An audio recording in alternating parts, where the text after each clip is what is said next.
So the New York Knicks managed to take game one of the NBA Finals last night. They managed to win the game 105-95 against the San Antonio Spurs. And I just got to say, this game, if you watched it, was an exciting game. It was kind of a back and forth kind of thing. The Spurs were leading going in halftime. And then the Spurs were leading after halftime.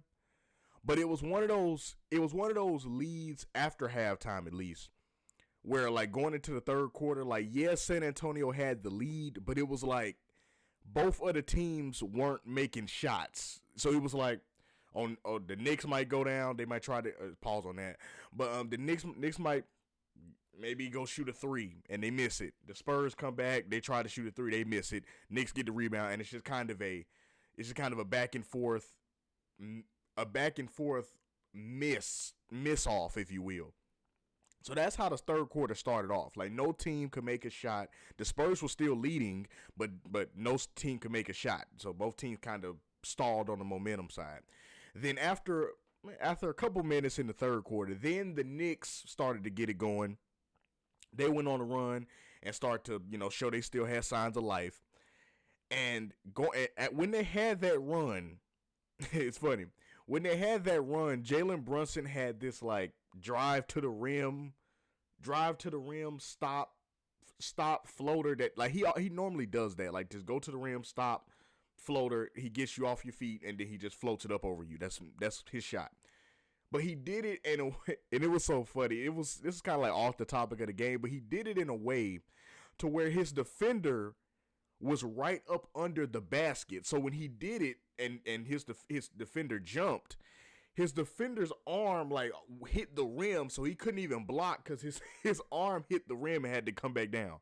So it was definitely kind of a, like I said, a misfest going into the third quarter, and then the Knicks started to get it rolling and Jalen Brunson started to get it going.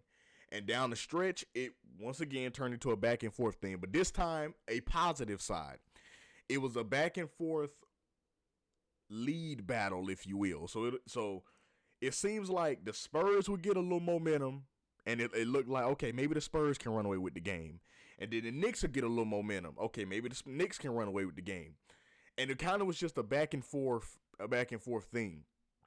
And the thing that I was paying attention to was, I don't know if you guys realized it, and you guys probably already knew this was going to happen, but I was paying attention to the Wemby, Karl-Anthony Towns, I guess you could say, little matchup or whatever. Like, because I know the matchup is obviously the two stars, Wemby and Brunson, but the matchup that actually are going against each other would be Cat and Wemby. So I was kind of watching that matchup, and I gotta say, if they bring this same physicality every game, I mean Cat and Wemby, this is gonna be very entertaining to watch, because they were battling. Wemby wasn't trying to let Cat win no battle. Cat wasn't trying to let Wemby win no battle. The only thing where Wemby, I feel like, might have got the edge at certain moments was because, like, whenever Wemby would like go against Cat, he'd try to like drive to the rim, and Cat tried to go for the steal a couple times. And Wemby has very extensive arms. So if you're trying to go for the steal on Wemby, his arms are very extensive. So if you try to go for the steal, more than likely you're going to hit his arm. So whenever Cat would try to go for the steal, he'd hit his arm, and then obviously it's a foul call, and Wemby's probably going to the line. So that's the only place where I feel like that Wemby kind of got the edge in certain spots. But other than on paper, just being just straight up battling, that's the only place where I feel like Wemby actually got like the edge as far as like the physicality part. Because like I said, Cat did get a couple fouls, but Cat was drawing fouls too. Cat got this clutch and one where he like drove to the rim. He drove to the rim, threw up the layup, and still got fouled, and he got the and one. And the Knicks needed every single point they could get, because at one point he got that and one when it was a time to where the Spurs were still right there. Like it was one of those games to where if you were a fan of any one of these teams, like if you were a fan of the Knicks or you're a fan of the Spurs, you necessarily weren't comfortable at any point of the last couple minutes of this game or last maybe quarter of this game. You weren't necessarily comfortable because it always seemed like no team could get like a boost. Normally, or excuse me, sometimes, you know, I'm a Lakers fan, for example, so I'm just using the Lakers for example. Sometimes, okay, the Lakers, okay, we're going back and forth in the back and forth game, and then say Luka or Bron makes a three, okay, and then the Lakers they just run away with the game after that. The other team kind of just let the reins go. In this game, and which is understandable because these are two finals teams. These are the two best teams from both conferences. So it's understandable why that was the case.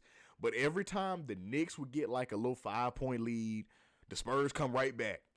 Every time the Knicks get, every time the Spurs would try to get a little 5-point lead, try to maybe cruise to the win, Knicks come right back, tie it up. It was like that. It was like a back and forth, but no team was really out of it until the Knicks towards the end of the game.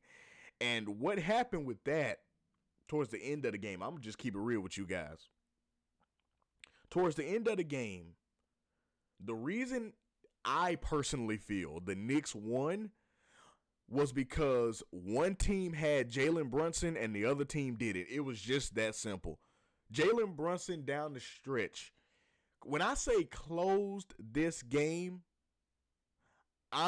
he closed this game.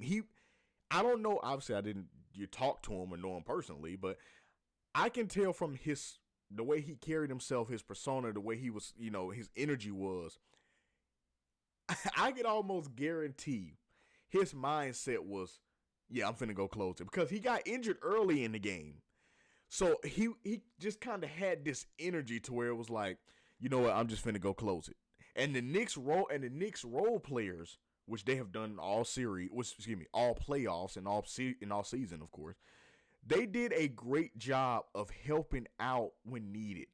Not to say the Spurs didn't. No flack on either team on that side of things.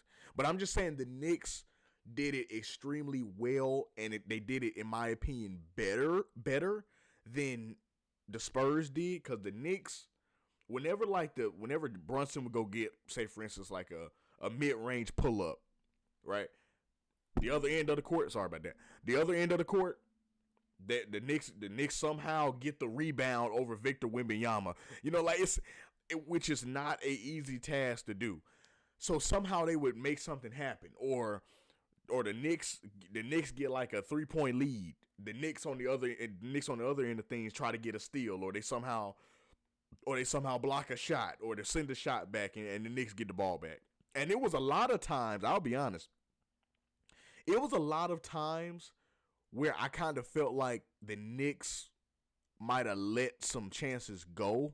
I'm just being honest, because it was a lot of times where the Knicks had the lead, and on the other side of things, on the defensive side, they would have the lead, but then they would also have a chance to go, like, to extend the lead. So they would make a shot on the defensive end, get the ball back, and then have a chance to go up some more, but then something would happen, like they shoot a quick three and it'll miss, or they turn the ball once again over. They'll throw the ball out of bounds. They'll get an offensive foul. So it was just stuff like that where I feel like they probably could have, to be completely honest, the Knicks probably could have ran away with the game a little earlier. But I feel like a couple opportunities they may have, understandably missed. And same with the Spurs. The Spurs could have, let's just call a spade a spade. Like I said earlier, if they handle business out of halftime, they probably run away with the game, because they were leading at halftime. I don't remember the exact number, but it was maybe like 7 points. They were leading by, like I said, maybe 7 points, and if they handle business and just keep that momentum going from halftime, maybe. But I don't see any way that I can see the Knicks certainly just getting back into the game. I'll be honest with you guys, how the game was going. I think the Spurs probably, because the Knicks were missing shots at that point. The Spurs were too. That's why the Knicks got back in the game. But anyway, if the Spurs do have that momentum and they're making their shots while the Knicks are still trying to find their rhythm, I don't think it's any like certain way that the Knicks get back in, because okay, even if the Knicks start making shots, let's say midway point of the third quarter, if the Spurs are handling business up to that point, it's too late. I mean, because the Spurs would have been running away with the game at that point. So it would have been kind of like a comeback situation more than anything. And I don't think if the Spurs would have kept that momentum, because they had the role players going, Champagnie was on fire. So if that continues, I'm not for certain that the Knicks would have been able to kind of regroup and just somehow find a way to get back into the game. They have the capabilities, don't get me wrong, but I don't know if they would have. Now, the Spurs, as far as the numbers are concerned, they led, the Knicks, as far as the numbers are concerned, led in every category that you would want to. They led, as far as top performers, they led in points, rebounds, and assists. Jalen Brunson had 30. Jalen Brunson had 30. Josh Hart had 15 rebounds, that is. And Josh Hart also had six once again, assists. Now, I just talked about Champagnie. He led with 5 threes. But here's the thing.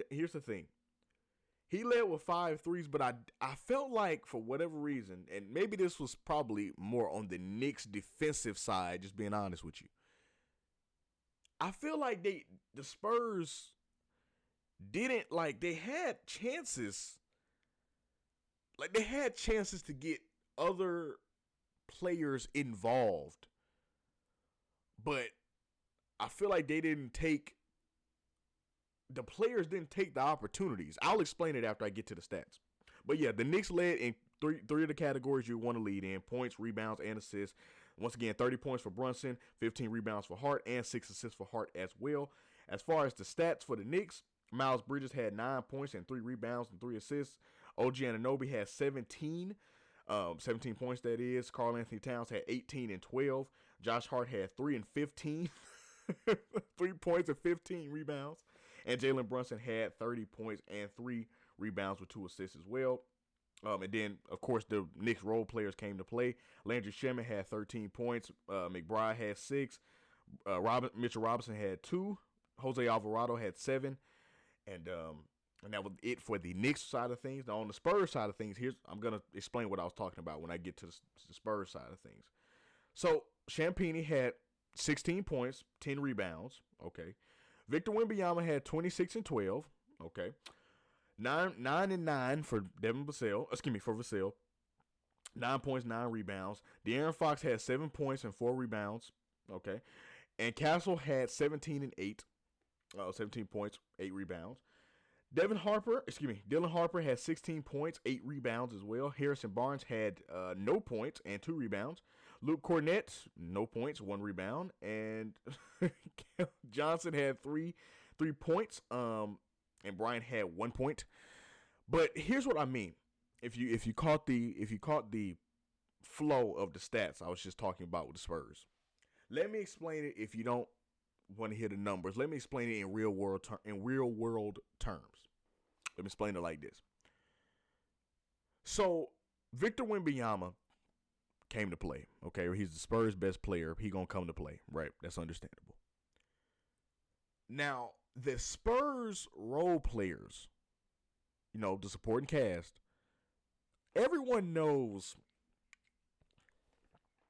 the job as a supporting cast is to support the star player, right? Everybody knows that. It was so many times, it was more times than you can count in my personal view. Every time, like, the Spurs would have, like, an opportunity and, like, Wemby would be still down court. Like, he'd get a rebound or something. He'd be still down court. And the Spurs would have chances to try to make a shot or get a point or something or get a 3.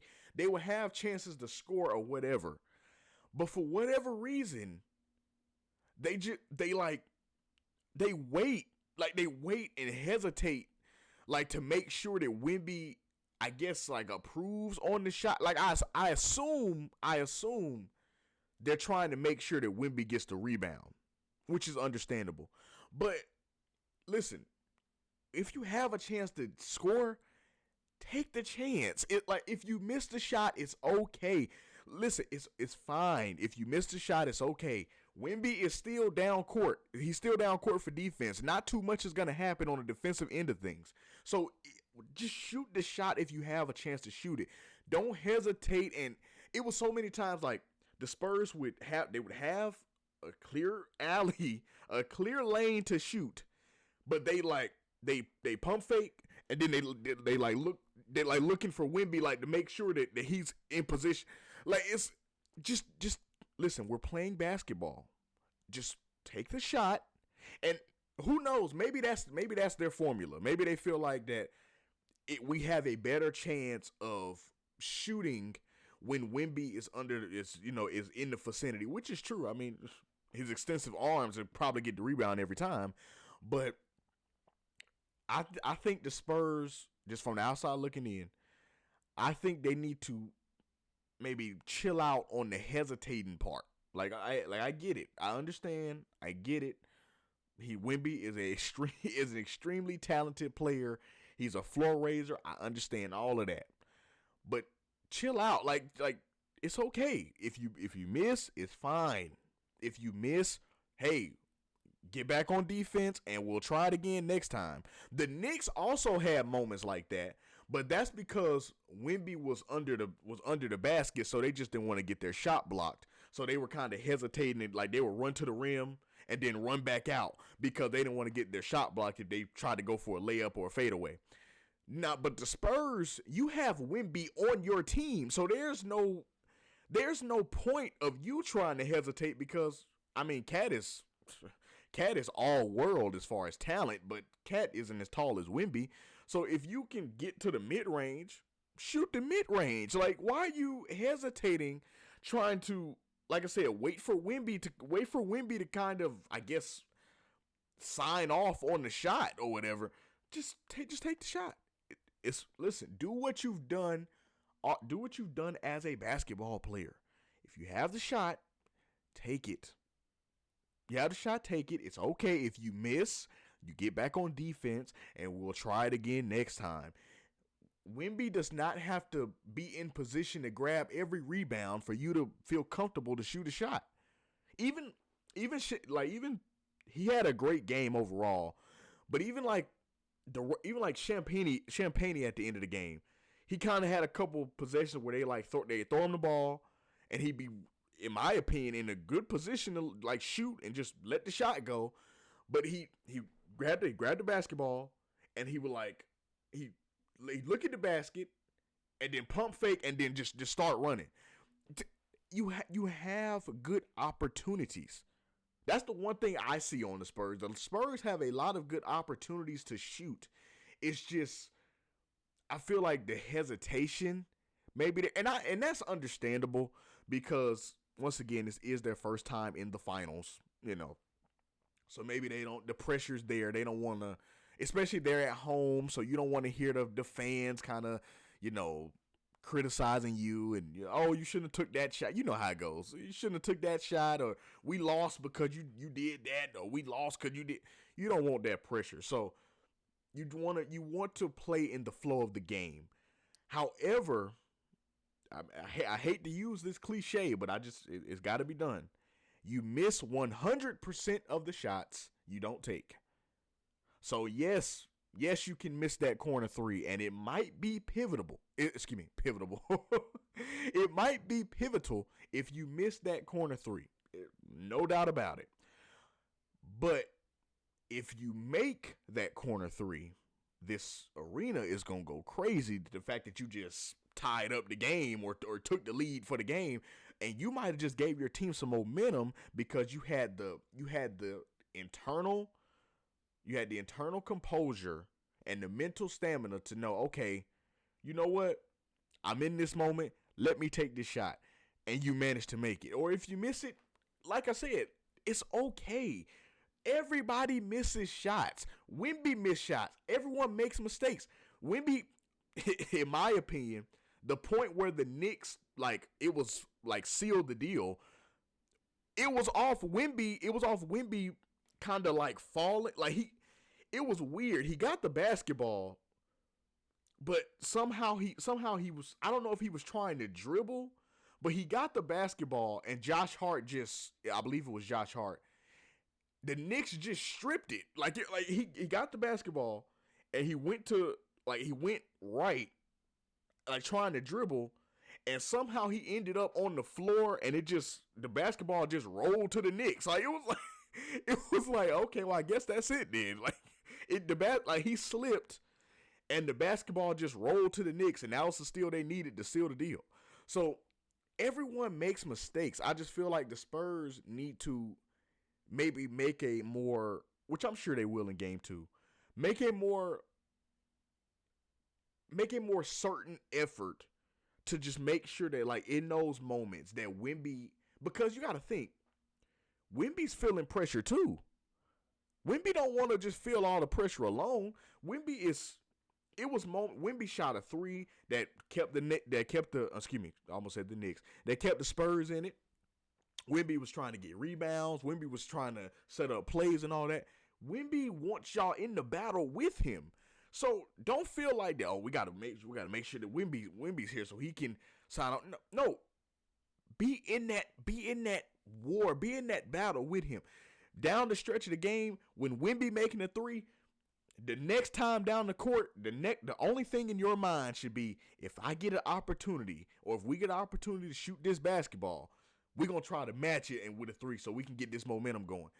Don't just make it to where Wemby is in a position like, I'll just be honest, I'm a LeBron fan. Don't put Wemby in a position to where he's like LeBron was in 2018 with the Cavs, to where it's like it's either Bron or nothing. Like, it's either Bron or we done. Like, don't put Wemby. I feel like Wemby is forced. Well, maybe not forced. That's a bad word, but just forced, for lack of a better way to say it, into situations down the stretch of games like this where it's close games. And sometimes it's great. Sometimes it turns out amazing.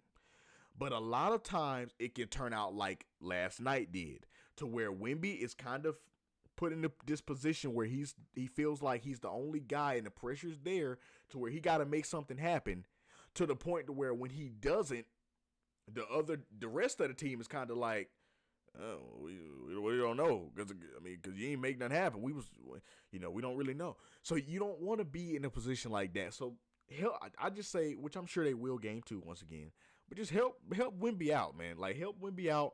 You see him trying to make this comeback happen. Try to get some threes. I get trying to drive to the rim and all that, trying to get a for sure shot. But look, Wemby took a chance to shot a 3. De'Aaron Fox, you're a good 3-point shooter, bro. Take a chance, shoot a 3. Go with your other star. Y'all are in this together. Okay, if y'all lose this series, y'all lost the finals together. If you win this series, you won the finals together. So come along for the ride. Don't just be there to just spectate. No, don't. It's enough Spurs supporters that do that for you. Okay, participate and go along with Wemby in these games. So that's my only criticism as far as the Spurs side. The Knicks, hey, if they just keep Jalen Brunson hot like he is, because he was mad at I don't know what someone said or what someone may have like set him off with, but he was like arguing with somebody behind the scorer's table after the game, and Scott Foster had to actually like keep him away from the scorer's table, because he was arguing with somebody behind the scorer's table. So I guess they made him mad or set him off.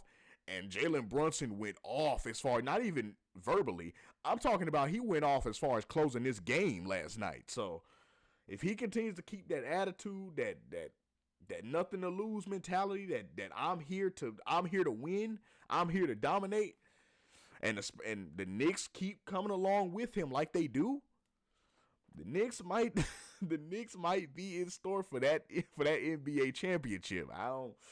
I don't know. It's only game 1, so I don't know. I'm not going to say nothing yet, but the way the Knicks played last night, that's Larry O'Brien worthy right there. Put it like that.